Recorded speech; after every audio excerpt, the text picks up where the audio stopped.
pleasure to have Rakshith here. We're trying to get him on campus given his experience and the wide interest in the domain. Rakshith is an engineer from Visvesvaraya, from Karnataka, and EGP from IIMA Bangalore. He's one of those rare folks who has spent bulk of their career in one organization, right? Has really grown quite a lot. He's currently Senior Director of Product at Salesforce, where he is responsible, and we'll talk of course more about it, he's also responsible for the AI and analytics layer built around Salesforce platform. Thank you, Rakshith, for accepting our invitation. It's a pleasure having you here, and over to you. Absolutely. Can you hear me, right? Okay. Great. Okay, so let's get started. Okay, when Professor Swan reached out to me, I think a month ago or so, I was just casually conversing as to what kind of topics could be of interest.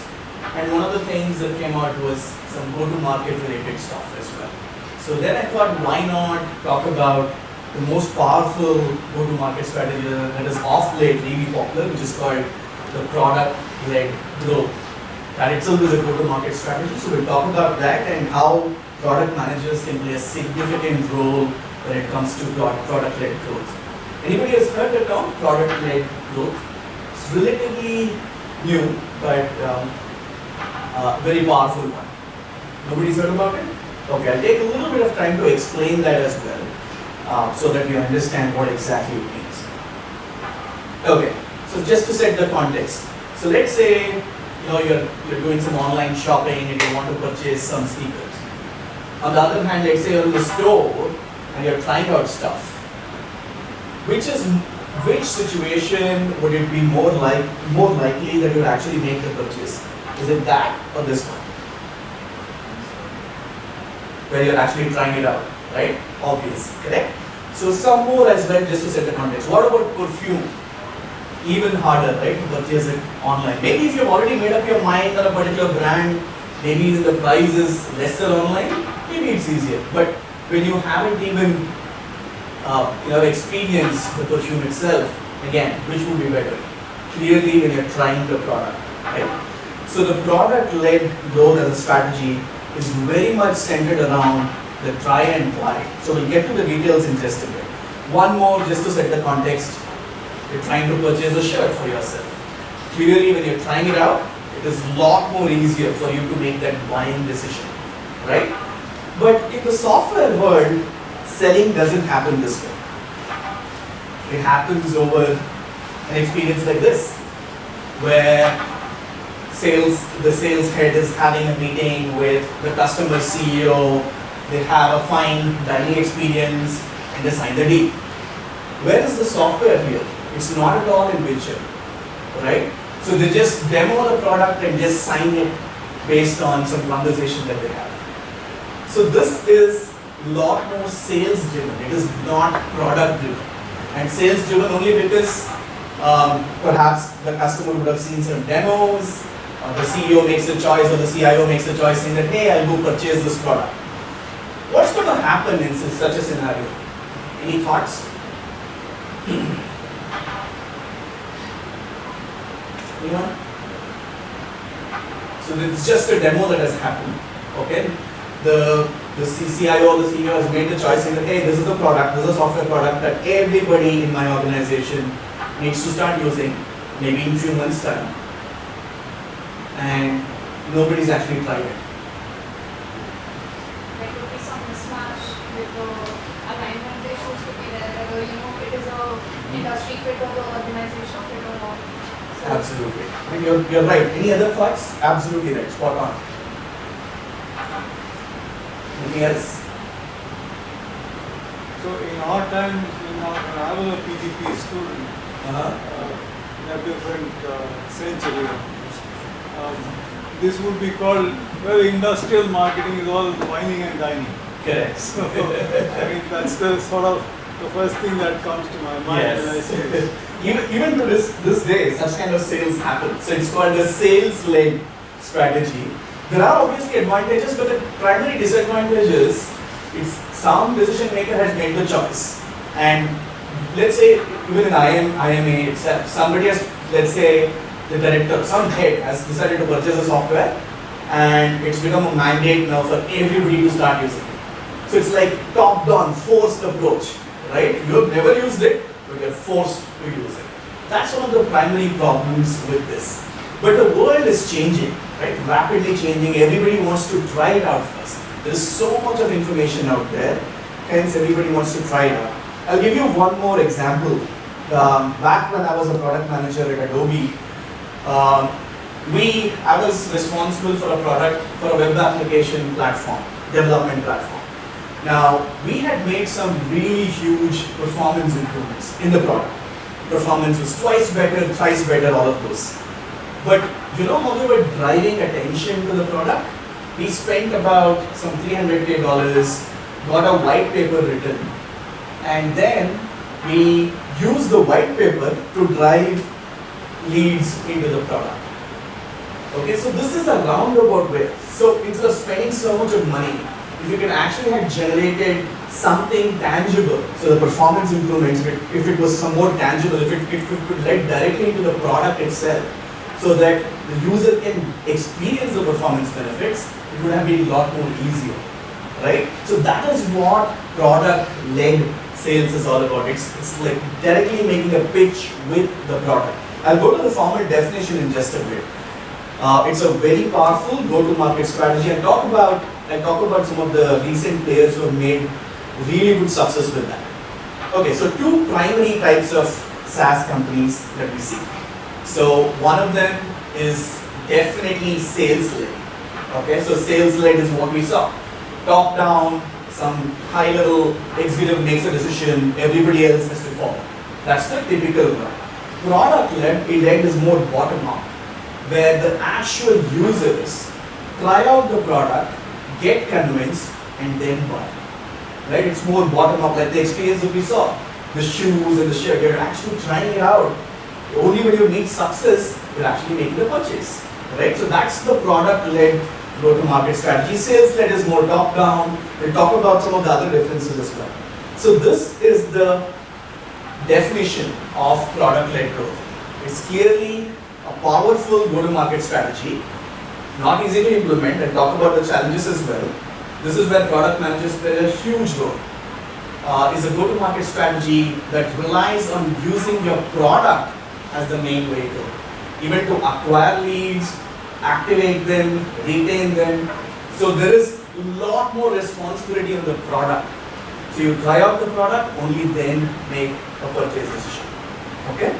So more of a try and buy. It's almost similar to try and buy, but there are a lot more challenges associated with this whole try and buy experience. I'll talk about that in just a minute.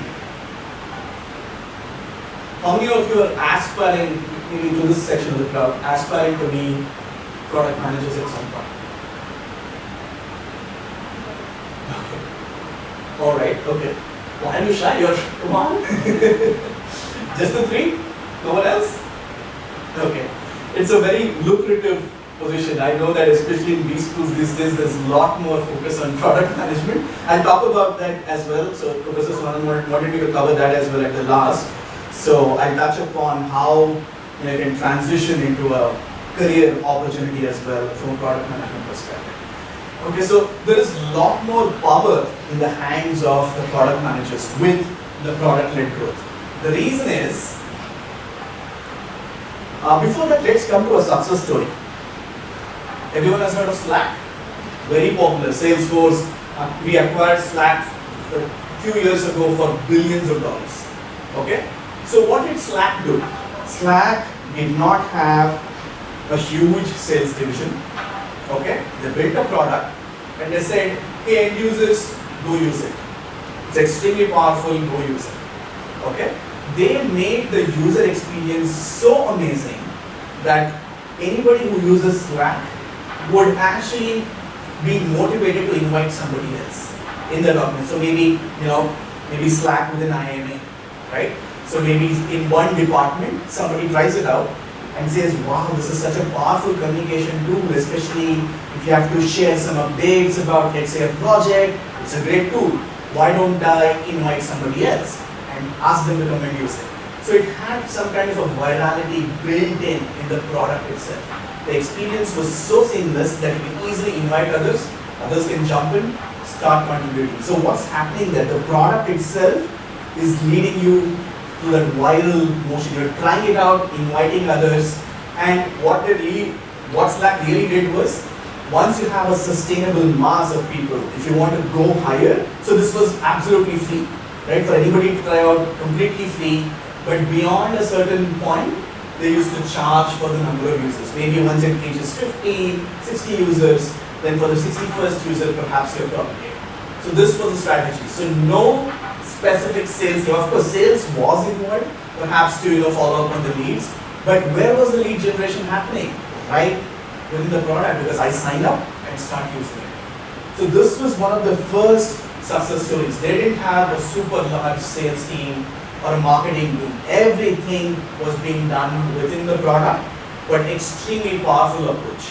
So this is what product-led growth is all about. Any questions so far on what this product-led is all about? Or is it clear? Well, Yeah. if you may,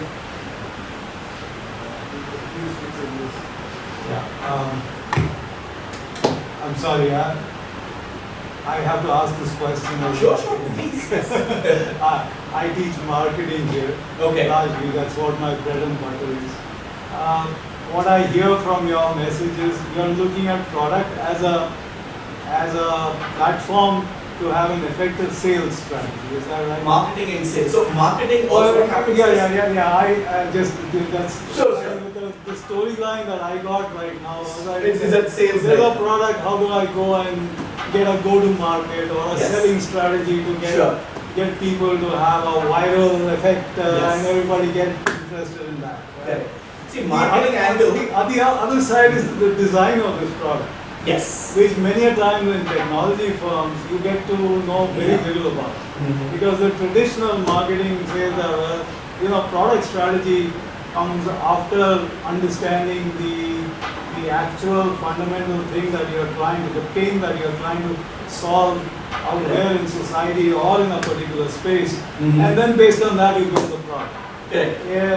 Now, none of these two sides is actually the right Sure. the right storyboard. It's a bit of both. Correct. But from what you're telling me is that a product has already been built. Now, how do I go and make it an effective way Yes. to go and sell? Absolutely. With the assumption that the product will fly. If I have the Yes. right, True. is that right? Yes. Well, Absolutely. I have to contend with this confusion in the class where people say, Professor, you're telling us the top-down thing, whereas Okay. what practitioners keep talking about is Bottom up. bottom-up stuff. So No, I each just has want its own advantage. I'll talk about that in just a bit. So it's not mutually exclusive. The bottom up or top down, it's definitely not mutually exclusive. And even here, the marketing bit. So you're right. The research has to be done. The market research has to be done. So this is like, while I'm taking the product to market, how can I have a go-to-market strategy built around the product itself? So, marketing folks come and talk to the product after this, saying that, hey, how can I generate enough interest in the product? So all the marketing is now directed towards the product. So all the external marketing that you do is all directed, why don't you try this product? It doesn't mean marketing is redundant, no way. Right? So marketing now drives the messaging right towards try out the product. But would you also have some insights, or maybe I'm digressing and throwing your conversation off track a bit. No, go ahead. Would you provide some insights about how do you develop this stuff, this Slack as a stuff? Because somebody must have envisioned that this is really useful. Correct. And then when it was created, it was about how to make it look good or convincing. Absolutely. So, would you So that also is what a provide product some manager does day in and day out. Absolutely. Yeah. Yes. So yeah, I'll delve into some aspects, but not completely, because that is all about conceptualization, market research, and all of that. I'll not dive deeper there, but I'll show you some of the other examples also, so that might give you a good sense. Yes. So my question is so the example that you're giving us of Slack. It makes the question: is this product-led growth strategy?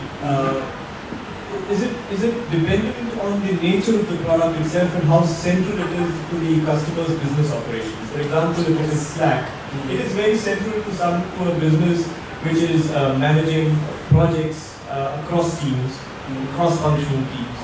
Now, going back to the other example that you gave of Adobe, right? Now, in Adobe, when it started, it was focused on content developers, not users, right? Now, Go ahead. so for content developers, for specialized content developers who were, putting up content online, Adobe was fantastic. But from, whatever has been written about Adobe, when they went to mass content developers, what Adobe was offering was just a small part of their entire business processes. So then they had to focus on the software developers and then develop an Acrobat reader so that there is a demand-driven approach, right? So my question is this product-led strategy more specific to how central that product is to the customers or the client's business operations? Or if, say, you were developing an LLM that integrates with a website, okay? And if you're trying to sell it to IIM Ahmedabad, that is not central to what IIM Ahmedabad does. So then it has to be very sales-led and you have to talk to the IT manager. It's a niche solution, absolutely. I'll talk about that. I think your question will get answered in some of the future slides. I'm not trying to say that one is better over the other. Yes, in certain scenarios, product-led absolutely makes sense. But also talk about what Salesforce is doing as well. That will give you a good idea. So I would say, just hold on to the dot. As we go through the further future slides, you will understand. I'll get to the Adobe example also. Exactly like what you're talking about. I'll touch upon that as well. So the question is, product-led works in some situations. Is that what you're saying, or does it work in most situations? It should ideally work in good number of situations. If the product is not, it's a niche solution. So I'll get to that point right away. If it's a niche solution that nobody has used so far, like the LLM stuff that you're possibly talking about, right? So if it's a niche solution, I cannot ask my users to go ahead try straight away because I'm not even aware what does this product even do. There, a sales-led strategy absolutely works. Because the sales team sits with the customer, explains that this is the challenge, this is the new technology that has come in, LLM, this is what IIMA should be doing. Perfect. Right? So just to give you an example, Salesforce, everybody knows Salesforce, right? CRM, SaaS-based CRM, #1 CRM in the world, all of that. When Salesforce launched in about 1999-2000, if they had done a product-led strategy, it would have been a disaster. The reason is, Salesforce was the first company to say, hey, do not use those CDs or CDs anymore, right? Everything is SaaS. Software as a service did not even exist as a term. Just open your browser, start using it. If Salesforce had gone with a product-led strategy there, it would have been miserable, right? So it depends on when you want to launch. Is your product familiar enough?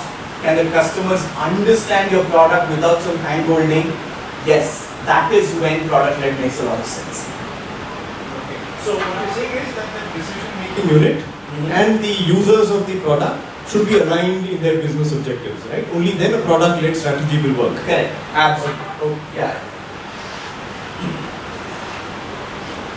So the decision makers in some scenarios are not even involved in a product-led strategy. So of course, eventually when you choose to sign the check, they will be involved. But bulk of the buying process happens with the end users and the departments over there, and eventually bubbles up. Okay, that's Slack. I will see some more examples. You'll understand how product managers have been able to craft a strategy that is product-led. Okay? Okay, so it's not just a simple try before you buy. Okay, so marketing will have hundreds of questions to the product managers now saying that, hey, how can I use the product to generate demand? That is something that the product has to do now, right? Sales will come up and say, hey, how can I use the product to qualify the leads, qualify prospects? When can I start calling the customers? So the qualification should also happen within the product, right? So if you take the Slack example, at what point does a sales team go call the customer saying that, hey, there's actually an upgrade path that we have. So when does that happen? That also needs to be decided within the product. And customer success. So the success team, the customer success team, everybody understands customer success, right? In a product organization, customer success, the whole responsibility is to ensure that the customer uses the product well and of course is successful with the product. So customer success team will come and say, hey, product, how can we create a product that can help customers become successful as well? So all these have to be factored within the product. So it's not, yes, it's try and buy, but there is a lot of journey that needs to be traversed within the product to get to that buy stage. This is just some additional information as to what's the problem with a sales-led strategy, right? So cost of acquisition is definitely increasing. If you use, just to give you an example, social media, right? So the CPM, cost per milli, so that's CPM, that's for milli is like what? Cost per 10 lakh visits, I guess, or 10,000. I'm not so sure what that M is. I think it's 10,000. 10,000 or 1,000. 1,000, I guess, right? Mile. 1,000. Cost per mile. Okay. So that is the cost. CPM is a metric that all these folks use quite heavily. So that cost has, cost per mile is what you said? Okay. That's 1,000? Okay. So CPM cost has gone up by 108%. So huge amount of increase in all this. So what this means is cost of acquisition is on the rise, right? So that's one huge factor that may potentially work in product mix strategy. I think this is quite obvious. I'm not going to spend a lot of time on this. Buyers now prefer to self-educate. It's not like somebody at the decision maker level says, hey, go use it. That's not how it is. The things are changing. Even in the B2B space, right? Things are changing. Each department, if you take the IIMA example, each department would want to try out and only then confirm saying that, hey, yes, this actually works. That's when go buy the product, right? So buyers now prefer to self-educate and see if it really works. And product experience itself is very much a part of the buying process. Okay? So these are factors beyond the cost of acquisition that works in favor of a product-led strategy. This in no way means that, hey, sales-led is not the right thing to do. Okay, this is not this versus that, but this is just talking about when a product-led growth strategy can help. Okay? So sales-led GTM is at risk because of these three factors. Again, it's just a converse of what we just spoke about. It really doesn't allow for self-education because somebody would have seen the demo, nice demo, and somebody has purchased it. It's hard to allow for any self-education, right? And acquisition costs, this is definitely on the rise. And product experience is almost never at the center of a buying process. Somebody sees it and then buys it, right? It's not, the experience itself is not at the center. Only after purchase, only in post-purchase, the customer gets to experience the product, or the actual end user gets to try out the product. But you would have to somewhere you need to marry in the customer's DNA as well. If the customer's DNA is centralized. Customer's DNA is centralized. There is a centralized top-down kind of a decision-making structure. Even the best product, perhaps a product-led selling strategy is not the most optimal in that case. It's better to. If it's a centralized organization, yeah, but the world is changing. See, yes, back in, if this was let's say 10 years ago or 15 years ago, absolutely, yes, it's like, top down, nobody gets to make a choice, end of story. There's a software coming in, start using it from tomorrow. But the world is changing now, right? It's no longer, yes, some decisions still get to be made at the top, but what the top is also realizing is, if I make a purchase decision and if it fails, who's at risk? It's again the top decision maker is at the risk, right? So I make a huge purchase decision and nobody in my organization uses it. Who's at the risk? I would rather get buy-in and then make that call. So in some scenarios, yes, if it is super centralized at the top, then perhaps product-led strategy will not work there. Completely agree. Yeah. So with the acquisition cost going down, my question is, would the cost to serve go up? Because see, like the way many startups would understand the product like strategy is, you develop a freemium model with network effects. So you don't have to advertise, users will, just share everything. So just to maintain or to serve the free users, you spend so much money, you don't know how to monetize it. Yes. And then it becomes higher, cost to serve goes higher than acquisition cost, and many of them rack up in a year. Correct. So that is a counterpoint. Yes, that's a problem. Definitely a problem that you have to be extremely careful about. That's a good point you bring up. So yes, if your freemium users start eating mostly free lunches and they're not upgrading to the paid one, then there is something fundamentally wrong with your freemium model itself. Right? So if you're providing enough value to your freemium that your actual paid users are not high enough, or your the revenue that you make from the next year is not high enough to actually address the cost to serve of your freemium, disaster. Really a disaster. So yes, you have to be extremely smart. So that's why the product-led strategy, it's not a try and buy. It's not a simple try and buy. It's a lot more complex than that.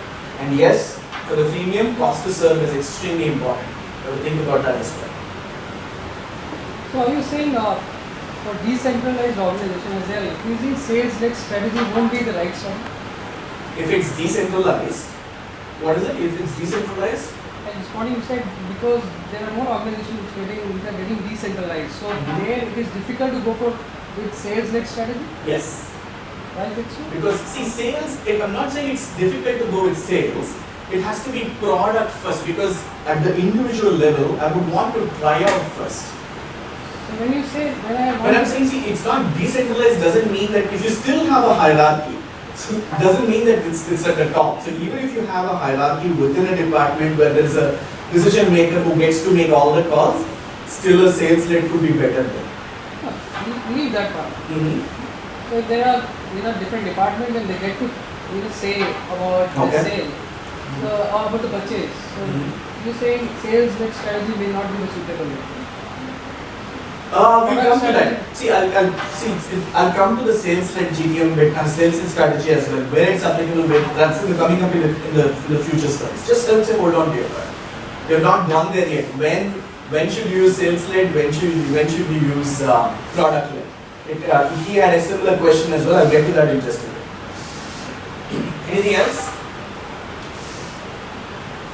Okay, so it's not just disadvantages. Okay, so there are a lot of advantages with sales-led strategy as well, right? So if you go to the top and convince the decision maker that this is the best thing in the market, you will definitely have a much larger deal, right? So if you go to IIMA's director and say that, hey, buy this, just think about the lifetime value of IIMA to a vendor, right? Huge, because everybody in IIMA is supposed to use it. So your ability to close much larger deals, definitely higher on the sales-led strategy, correct? Works well for something that is niche, at the point that you were making, right? So if it's a brand new technology, maybe LLM, not everybody is used to LLMs yet, right? So you cannot go with a product-led strategy there, because not everybody is aware still. You need to build that awareness. Somebody has to handhold. Sales team does an excellent job there. So definitely, if it's a niche solution, sales-led strategy works better. And works well for new categories. The example that I gave, Salesforce entering into the SaaS market, right? If nobody has seen such a kind of a solution in the past, if you're a new entrant, sales-led makes sense. No questions about it. But for this ChatGPT kind of niche things, isn't exact opposite point actually true? Because on an institutional level, they would not want to spend a lot of money to purchase an institutional level license for this niche solution, but maybe individuals who are probably self-motivated, maybe seeing some even tutorial videos or whatever, they are more likely to adopt it and maybe. ChatGPT has become a norm now. ChatGPT, yes. But not So just it's a norm. ChatGPT, some niche, in some niche solution I'm talking about. Niche is a problem because you don't even know. So he spoke about LLM, that's why I was okay. So ChatGPT is the norm now already. Everybody understands it. So product-led, we actually work in ChatGPT's case. Okay, so it's become a norm. It's so rapidly it has become the norm. So if it's not a norm, something that is brand new, then product-led work, it's very hard to come up with a product-led strategy because nobody understands this product as well, right? So it's hard to go with a product-led strategy. But isn't that where the central decision maker also has a much bigger risk, right? They don't know nobody knows about this. Maybe when training our people to use this is going to cost me a lot. And it's not clear how comfortable everybody might be With a brand new technology? And I want to adopt it at a mass scale in one shot. This is a much That's risky. decision for Yes, us. that's risky. So I think there is a hybrid approach as well. Okay, so in such scenarios there is something called as hybrid, where in some scenarios you would go for, let's say, a sales led. In certain scenarios you would actually go for a product led strategy as well. It has to be a combination based on the capability itself. So I'll talk about what Salesforce is doing. Definitely a hybrid. I'll show you what we do within Salesforce. So yeah, you're right. So it's not like black and white, it's always gray. Okay, so one of the other things that product-led strategy that is, it's not just a PM's call, it's not just a product manager's call. Your organization itself should be aligned. For instance, this is the traditional structure, right? Product, engineering on one side, then sales, marketing, customer success on the other side. Each have a completely different hierarchy. Each of them have their own powers. Definitely the product led will not work. Okay, so because each will have their own agenda. Why would sales head jeopardize their ability to demo stuff, do the sales led stuff for, let's say, a product led strategy? Right? That's what they've been doing all the while. If you have to shift to a product-led strategy, it has to be top-driven. You cannot just a PM cannot go and make a pitch. It has to be top-driven. So I'll talk about that as well. So with a product-led strategy, what should happen is product should become the focus. At least it has to be business owner-driven. So somebody who's responsible for the P&L of the product, he or she has to make that call, and all of them should align with the product-led strategy. Otherwise, it's going to be a disaster. Any questions here? You understood the point here? Right? Okay, what are the pros of a product-led strategy? Much wider top of funnel, right? Your end users, the Slack example that we did.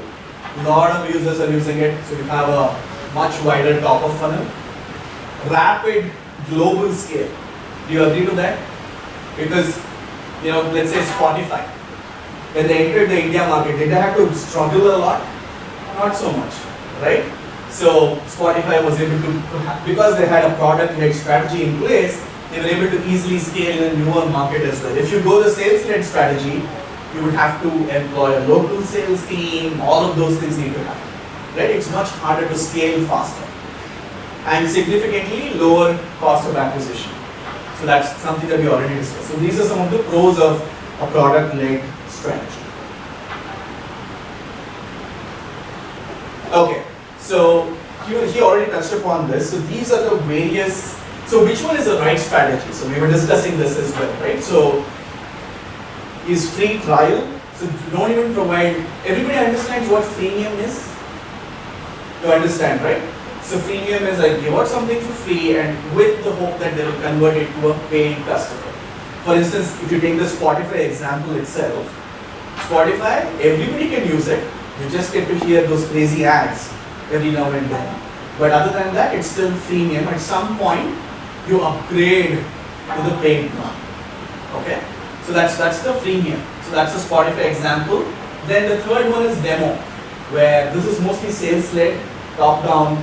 The CEO or others takes a look at the demo and then makes a call. So like, hey, this is amazing, let's buy this. So those are the three kinds of areas. We'll just quickly touch upon which is the right strategy at which, again, these are just guidances as to what needs to be used in which particular area. So how do you define demo in B2C market?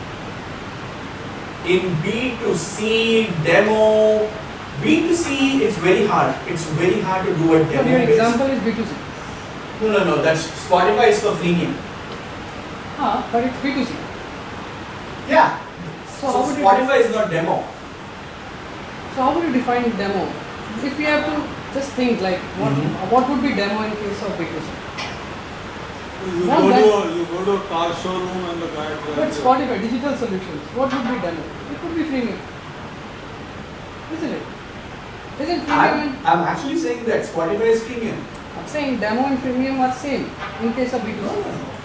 See, demo is you're not trying it out. Somebody else is demoing stuff to you. The example that he gave, test drive is No, that's freemium. let's understand Okay. about digital solution. Digital product. Let's look at a digital product. Okay. So in case of a digital product, when I'm trying to downloaded Spotify, I'm trying to listen to songs because I don't have to pay. So I'm If you trying. don't have to pay, I don't have- what if I say give you a credit No, card? freemium. Huh? Freemium means I don't have to pay. No, think about Strata application. Strata application How is about educational only get it for a platforms? free time. They give you some Even in demos. B2C, something is straight away paid. It's not always premium. So then what would be demo? Demo is you cannot access the product, so somebody else will demo it to you. My product is not readily accessible for you unless you pay, so I'll just demo it for you. You get a YouTube video on some new software. Yeah, exactly. Something like a YouTube video. That's a B2C. Sorry, I'm a little old fashioned. No, I think you made the right example. You're the right example. Yeah, go ahead. please. Something like an educational platform also where like a Khan Academy wherein they give you one video to see Yes, of the great example. of the this thing, and then if you want then you can take on the whole Exactly. subscription. It's not a free trial at all. Correct. Yeah. Okay, so we'll see what factors decide. Again, these are just guidances. When should we adopt free trial versus freemium versus demo? Okay. Yeah. So if your market strategy, so there are two axes here if you see. One is clearly charging more and charging less. Okay, this is the price that you pay. And gets better or worse. I mean, worse we'll see. There'll be an example so that you understand it better.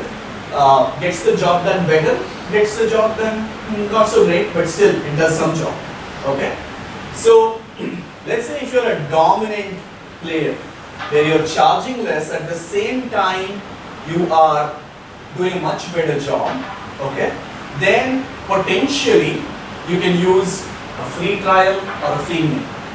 Okay, you are absolutely dominant, you still charge less, you have a lot of wide funnel available, so freemium absolutely makes sense. So freemium absolutely makes sense, and even free trial also makes sense there. Okay, let's come to differentiated. Okay, so differentiated, freemium doesn't really make sense because first of all you're already differentiated, right? Which means that you're providing some additional capabilities beyond something someone has already done, somebody is already provided, right? You again, if you go to the freemium strategy, where will you draw the line? It becomes messy. I'll give you an example. So within Salesforce, the part that I take care of is called Salesforce Industries. Okay, so Salesforce CRM platform everybody knows, right? So in 2016, what we did was we said, hey, why don't we actually build a differentiation on top of the CRM platform that we have and start building vertical solutions. Okay, one for banking, one for manufacturing, one for education, right? Ready to use solutions straight away get the user to adopt it. Now what is it? It's clearly a differentiated strategy, right? Which means that there's already a CRM that my customers are using. Now I'm trying to get them to buy my differentiated solution, which means not a lot of them would be ideally available for a freemium kind of a model. They're trying to show some additional value. There, a demo or a free trial works better rather than a freemium because you're already working on the data, right? You already have a niche set of features that you're building on top of it, and there is very little chance of you building a freemium for that model as well. So differentiated, freemium, not so much. Now let's go to disruptive. You were talking about the Photoshop example, right? So Photoshop everybody knows, right? I was with Adobe for a long time, so Photoshop clearly the market leader, right? Everybody loved Photoshop, amazing capabilities. what Canva did was, anybody has heard of Canva? I'm sure most of you have seen it, right? So they said, hey, you know what? I'm not as good as Photoshop. I'll get your job done worse, okay? But I'm going to charge much lesser as well. They created a brand new segment out of the existing market and started attracting huge number of customers through a product-led strategy. Remember, Photoshop was not free. Of course, in India a few years ago it was all free, right? But in general, Photoshop was not free. It didn't have a freemium model, nothing, right? But Canva said through the product-led strategy, made it available for free, saying that, hey, start using it. Once you find the value, we will upgrade you and you go buy the next one. So freemium definitely makes sense if you're disruptive. Charge less, at the same time, you're trying to play with a dominant or a differentiated strategy. By getting the job done, you're a disruptor. So there, freemium definitely makes sense. This is again some guidance on where product-led can work and where it cannot. But I don't see why, say, free trial would be not as good as freemium in this case. I don't want to say free trial. See, the greatest difference between free trial and freemium is infinite amount of time. Yeah. Right? So free trial is for limited time. So after the limited time, you pay me peanuts. That's okay. Pay me peanuts. Yeah, very little compared to Photoshop. Why is this strategy not as good as giving a freemium strategy? That's not good. Why is free trial not as good as Freemium strategy for in this this one? context? Yeah, get job done worse and See, Photoshop is already a leader in this scenario. Let's take this example.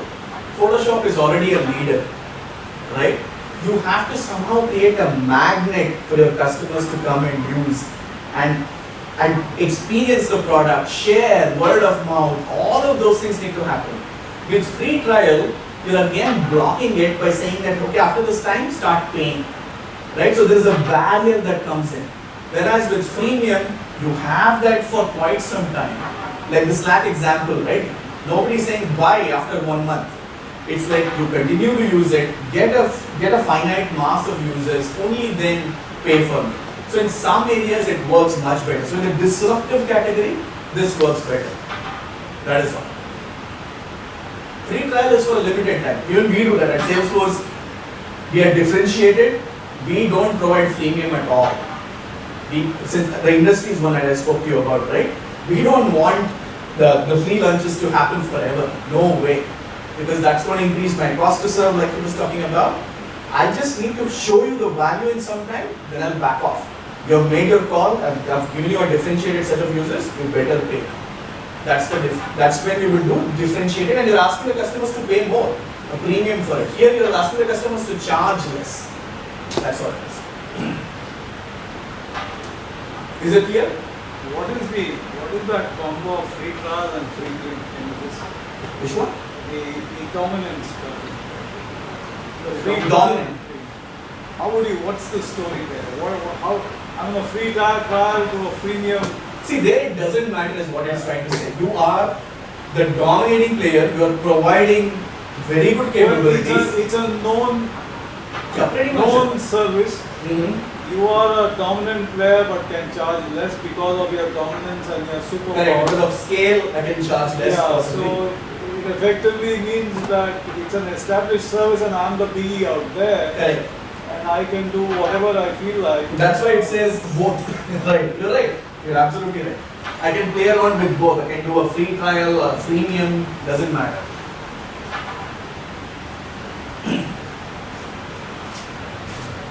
Okay, so here again, going back to the point that you were making, if it's a blue ocean is, it's a new category, nobody is aware of this product that you're coming up with, it's a brand new category, sales-led makes a lot more sense.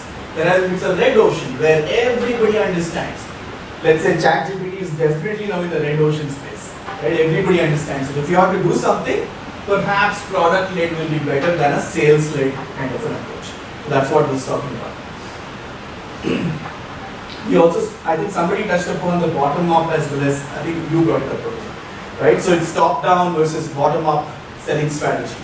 So top down definitely has its own advantages. Higher ACV, I can bundle additional services. I can say, hey, why don't you train your organization? I can add some training SKUs as well into the product and start selling it. So lot more higher ACV and lower customer churn, because very hard for an entire organization to say we'll stop using it. It's going to take some time. Whereas with bottom up, the advantage is you'll have a wider funnel, right?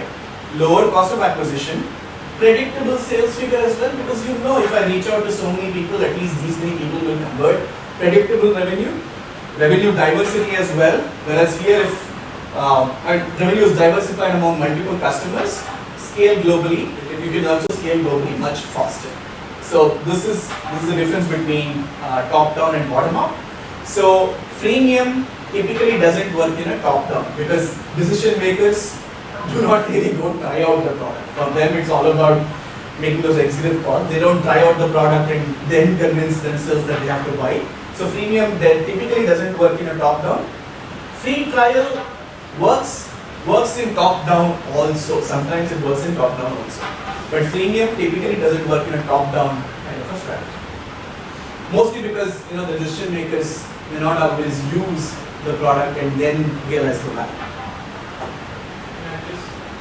Interesting example, because we were a part of this conversation, some faculty members. So we were discussing ChatGPT, right? And ChatGPT 4 requires payment, right? So I think the decision makers here were thinking of making the use of ChatGPT 3.5, which is free, more popular among faculty before we start paying for ChatGPT 4. So maybe in some situations, for very new technologies, freemium might work even within organizations. Yeah, but 3.4 is also, I wouldn't consider 3.4 new anymore. See, right. This ChatGPT wave has been so crazy that it cannot be considered new at all now. So it's an insane kind of a growth, right? So it's not normal. Yeah, perhaps I think in the earlier matrix that you had shown, one thing to consider might be for products that require behavioral change, right? Like Canva. So you want some habit creation to happen, which is where freemium works across all of those 4 boxes. Yeah. Wherever you want people to change their behaviors, and then say that okay, now I'm willing to pay because my behavior or the way I edit photos has changed. I will always use Canva. That would work with the freemium in any of the boxes. More than the behavior, there is an untapped segment here, right? So who are willing to pay lesser at the same time, who are actually okay with not having those advanced capabilities. Maybe day in and day out they don't need those advanced capabilities that Photoshop provides, etc. Maybe it's an untapped segment. So see, even behavioral change, you have to be a little careful with product led, because if it's a completely new behavior, let's say I put that product in front of you, it's very hard for you. You wouldn't even know what you have to do with that unless you are aware of that product. So ChatGPT though it's new, it falls in a place where everybody knows about it. Everybody knows how to play around with it. So it's no longer that new, so the freemium perhaps will make sense there. That's what it is. DocuSign, anybody's heard of DocuSign? You have? Yeah. So DocuSign is again an amazing company that went with a product-led growth strategy. So it's a simple solution. They created a company around ability to create documents and also sign them. Okay, so Adobe lost big time to DocuSign. Okay, back in the days when I was in Adobe, we were still trying to catch up with DocuSign. So anybody, if you think about PDF, who do you think about? Clearly Adobe, right? Makers of PDF. But DocuSign came in and did an amazing job with the product-led strategy. So what they said was, hey, go ahead, create an account on DocuSign, send it out to your users. The end users do not even have to create an account. See, creating an account is also a barrier if you think about it. Before signing, you will say, hey, create an account in DocuSign, then sign. It's a mess, especially the person who's signing. So I send a document to you. If you have to sign, just want to simply sign and be done. So DocuSign created an amazing experience out of this entire signature process. What they did was the end user there was no barriers for the end user. Just sign, send it back. So the word of mouth started spreading. Hey, DocuSign is so simple to use. Just send it out, The other person doesn't even have to create an account, sign and send it back. So again, an amazing success story of product-led growth here. So you can start using it. Of course, there will be limitations on the number of signatures. If you have a free account, they won't let hundreds of documents to be signed. But the word is getting around. This is such an easy process to go sign, right? So that is how DocuSign won from a product-led strategy. Make sense? We'll see some more examples also. Just want to make sure that we cover the other aspects as well. Okay, so buying to launch a product strategy, it means an executive buy. I'm talking about, let's say you're a part of a company that wants to go product led. It's not an easy thing. You need your CEO's buying or an executive buying, because each person within the organization will have their own agenda. For instance, VP of sales, they will have a certain demo targets. In a month, you have to do thousands of demos. They are not going to buy a product-led strategy just because as a PM you want to come up with that. It will not work. So similarly, the CTO within your company may say, hey, I have a product roadmap to deliver. Why are you bugging me with this additional acquisition, all of that within the product charter? I don't want this. So it's a very hard, it's very hard to get that buy-in. So, but you need an executive buy-in to be able to transform into a product-led strategy or a product-led company, right? There's one other problem as well. Nobody likes to take ownership of the product anymore. Yes, PMs are there, the product managers are there, but who would it be? The marketing also happens pretty much within the product, engineering, product, sales. Who would take responsibility? So typically what has worked is a CEO creating a task force, a dream team kind of a team across different products. That typically works. So that is also exactly what worked within Salesforce as well. Yet another success story. Figma. Who's heard of Figma? Yeah? Not others? It's an amazing tool. Adobe paid I think billions of dollars to finally acquire Figma. Okay, so it's a user prototype tool. Amazing tool where you can build a user prototype. Okay? Collaboratively build user prototype. This is again a product-led success story. Very small company. So what they did was, what was interesting was initially freemium, they used freemium as a channel. What they said was in freemium, they said, let me get this right. So they were, so they said you can use unlimited number of files. You can create unlimited number of files, but only 2 people can collaborate on the freemium model. You are not a paid user. So only 2 people, maybe person A, person B can collaborate on a design. That's it. So this is how they started out, but failed miserably. Okay, so one of the values of Figma was this collaborative design, where you need more people to actually come and join and build it out for you. Okay, so the PMs within Figma made an excellent choice. They flipped the freemium model. Till then they were actually suffering, Figma was suffering. So they just flipped the freemium model. What they said was, we are going to restrict the user in the freemium model to just have 2 files, but any number of people can come and contribute. But just by the switch of the freemium, what entails the freemium, they achieved massive success, because their whole value proposition was sharing, collaboration. But if you restrict that itself, your free crowd hasn't even realized the value, right? So why will they upgrade? So that was a blocker. They flipped it around, and a huge success story that Figma had eventually.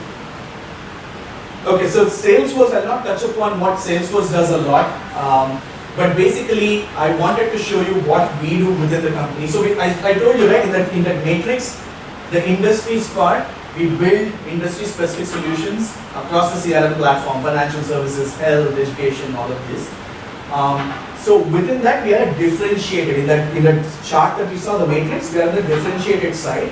So what we have done really well is, of course, we are a sales-led, completely sales-led organization, but we have realized that we are missing out if we do not give the end users a chance to play with the product. So we went with a trial, and not just simple trial, because these solutions are quite complex, we make it super simple for the users. When they log into the trial, everything is pre-configured. If you want to use, let's say, a banking solution within financial services, everything is pre-configured. I just have to go, take a look, okay, play around with some matrix, play around with some features to get to that. So a lot of effort went in to get to that stage. Ready-made solutions were available within the product, and free trial, not freemium, free trial, and that is actually working wonders for us because you're generating a new funnel through your product, through free trial. People are realizing the value, and so it's a hybrid strategy. Sales rate is still there. Nobody's denying that. That still works well for really large customers. At the same time, you're going to the masses as well, so that they can play around and influence the company as well. Yeah. So to pre-configure, it might be costing you money, right? You need to pre-configure, that is very contextual. So how much conversion do you need to make it sustainable, given the money you spend to customize Salesforce for your customers? Yeah, so that is definitely a math problem. Right? You have to figure out what's your cost to serve. So you're talking about the freemium model or the No, you said you pre-configure, right? Oh yeah. So that's again a cost to serve. So it's right. Yes. So how much conversion do you expect for this to be sustainable? That's a good question. See, the thing is, it's a one-time configuration and replication across all the demo orgs. We are a SaaS model, so you get an org. So you want to try out, let's say you want to try out financial services, banking solution, let's say. So we replicate, so if you choose banking, there's one pre-configured solution, configured one time, that's available to you. It's not like I have to do it every time. I just need to replicate it. So its cost is honestly not so great. It's just a one-time setup, but I make it available for the customer. When they log in, it's available. So not so much. Okay, so that is what we do. Just to give you an example, Net Zero. So that's a sustainability solution within Salesforce. Okay, so that is sustainability is with carbon tracking, carbon footprint tracking, all of that. So it's only the sustainability team within an organization who would be interested in that. So rather than going top down, a bottom up can actually help here because it's one department within an organization. So it depends on your scenarios and stuff. So especially for Net Zero, the bottom up would work well. See, may I? Yeah. See, what I understand here is that a lot of your business propositions or products, the reason why you could go from a demo to a free trial to what you consider the adoption. Adoption is when the sales happen. Sure. Money starts coming into your wallet. There's an assumption there that the free trial automatically leads to adoption. There's a lot of hard work there. Yeah. But there are other digital products, while they put it in quotes, or digital applications that require between free trial and adoption a lot of hand-holding. Correct. Let's say, the generic whole idea of building an analytics prowess within an organization cannot be from free trial to adoption. There's education, there's a lot of it will not make sense. Is that part of this particular sort of strategy? Yeah. So see, ideally, because it can't be just free trial and freemium. No way. It's a cycle, especially in our industry here, right? There's a lot of handholding. So imagine ICICI Bank changing their banking system to Salesforce is impossible. That needs good amount of time. That is fine, but there is still this whole notion that a lot of digital products sell because ultimately they are syndicated products or canned products. There's a repetition in the process that can be automated, and that's why it works. Absolutely. Whereas when you have a healthy dose of digital repetition or digital sort of application along with the creativity of the person, right? It takes a longer. The cycle of adoption is much longer. Correct. Right? How do you handle that when you in a product-led strategy? Yes. See, in some scenarios, it cannot be actually productized so fast in that. It's not. See, that is the reason we're not saying product-led strategy is the mantra. No, I'm not trying to say that at all. I hope not. No, definitely not. I told you, right, even within Salesforce, we are not getting away from the sales-led model. No way. We are still seeing if we can make the journey of somebody who wants to try it very simple. But then there's an additional, do you think there's an additional component called project-led sort of service? So there is demo, then there is a free trial, which is essentially about doing more operational bits to your new product. Then there's a project-based service that you provide, which over a period of time with maturity becomes more like a software or a product-based strategy, a product-based service. No, in fact, within Salesforce we do that. We have solution partners who actually partner with the customer and build it out for them. So it's very much a part of the strategy. So I have a platform, but still, just my base product may not be enough for, let's say, ICICI Bank to adopt. They need something customized. So that's where the solution partners work with us very closely, work with Salesforce, work with the customer, and implement something for them. So that also happens. Definitely happens. It's not a straight away. You cannot straight away go live kind of scenario. Unless, of course, you have a more syndicated product. Yes, true. So I'd like to actually build on that question because my question was quite similar. So if you were to sell Salesforce to IIMA, right? Mm-hmm. To manage, the executive programs and so on. Okay. Now, for us to realize value out of Salesforce, you will have to understand who our clients are, what kind of data do we need from those clients, what kind of interaction we have with them. Now, this free package that you offer to us for trial will not have all of those features or all of that data. For us to realize value of Salesforce, you would have to do a great deal of customization, right? So, in the demo or the trial that you offer, how much customization do you do, and when do you say, no, now it is time to stop, you need to buy it to realize more value out of my product? See, trial is so limited. Even in the trial, we're talking about the trial or the demo. That's why this is actually a stage of evolution or adoption of a new service or a product. You would actually have a stage where you say that I'm going to charge you for a project-based service. Which I remember back in, say, 25 years ago, in the US, you will have that, like professional services, which over a period of time you start syndicating, ye to aisa hi hoega, and then you start establishing patterns, then you sort of get into that automation stage. Correct, you are absolutely right. So that becomes a part of the future. So, the guys like AC Nielsen and all used to do these marketing services based on labor, people, analysts. Correct. Then there was this guy, Symphony software came and canned all those things. Yeah. Right? But that was because of the maturity in the industry that they said, well, these things are repetitive and they can be actually automated with very minimal customization. Absolutely. I think that's a very valid point. You're trying to make that point previously as well. Absolutely. 100%. Agree. So there's an intermediate stage before adoption and the free trial where there is more like a It depends on the project. maturity of your product. It depends on the maturity. You made that point, right? Yeah. Actually develop more repetitive product. Yeah.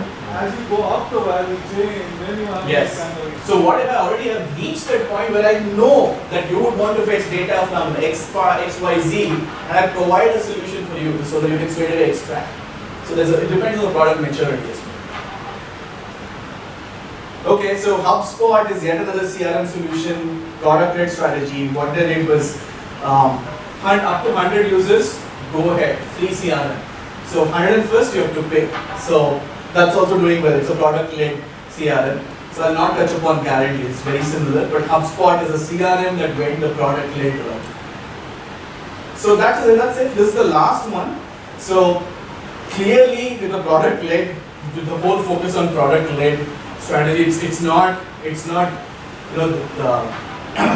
mantra for everything. Clearly no. But if you go that route, you have to take care of a whole chain of things that come associated with it. It definitely provides more power to the PMs. You have to figure out your user experience, value metric, all of those.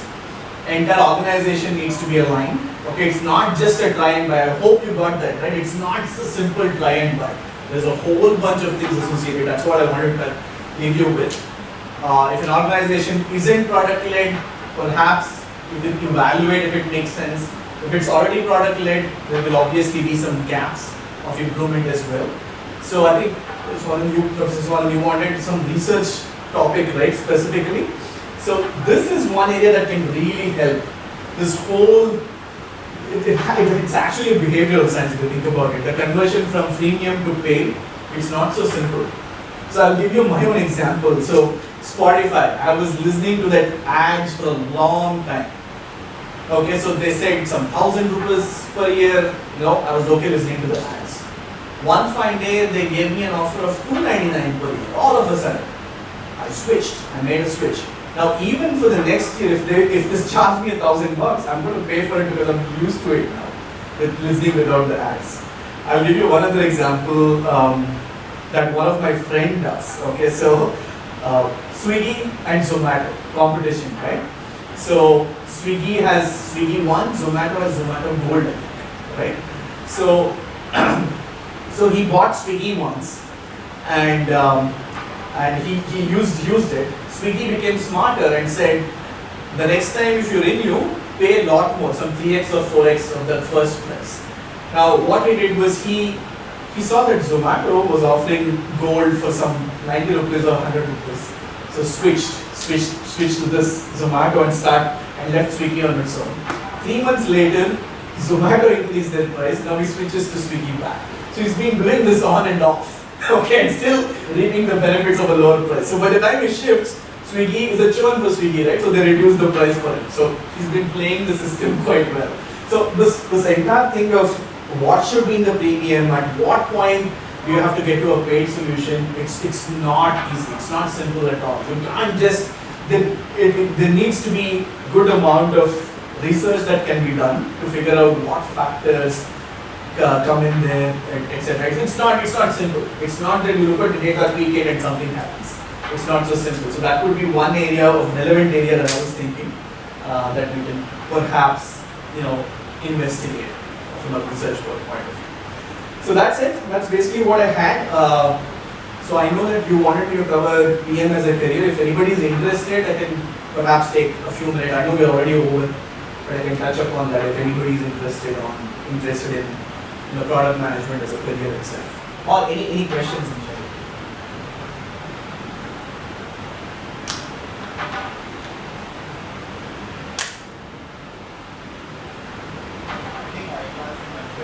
Sure. As a product team or a product manager, how can they implement a product-led strategy successfully? How can a product team implement a product-led strategy successfully? Implement a product strategy that eventually becomes successful?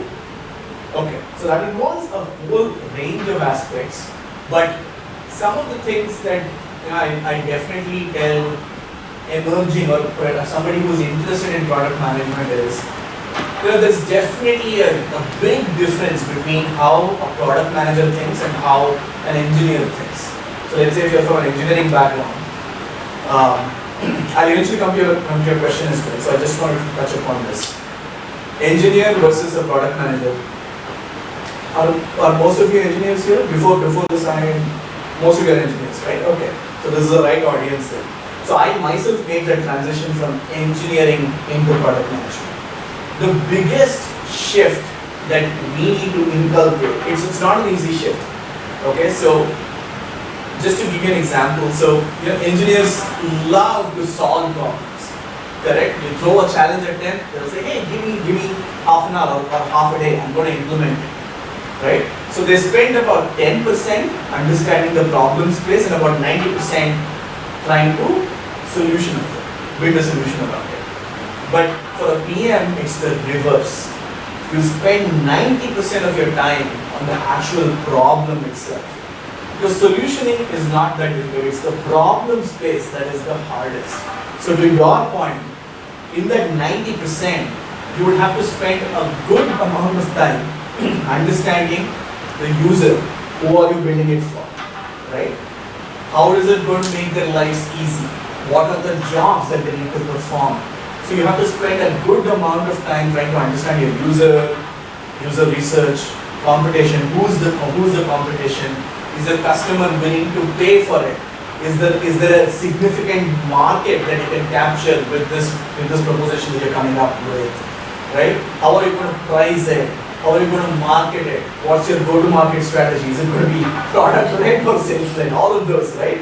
So it involves a whole bunch of activities. The basic one is trying to understand the user itself. Who are you building it for, right? So that is how you start. Spend a significant amount of time in the problem space, and then pass it to engineering, saying that, hey, this has been validated. There are various routes of validation as well, talking to customers, building up programs, whole bunch of stuff.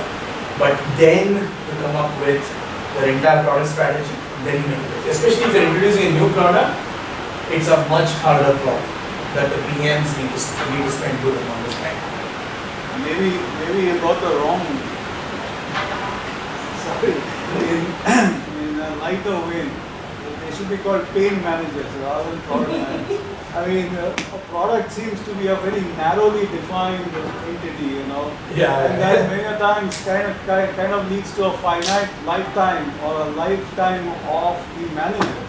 Okay. This is more like solving or managing pain Yes. and designing relief.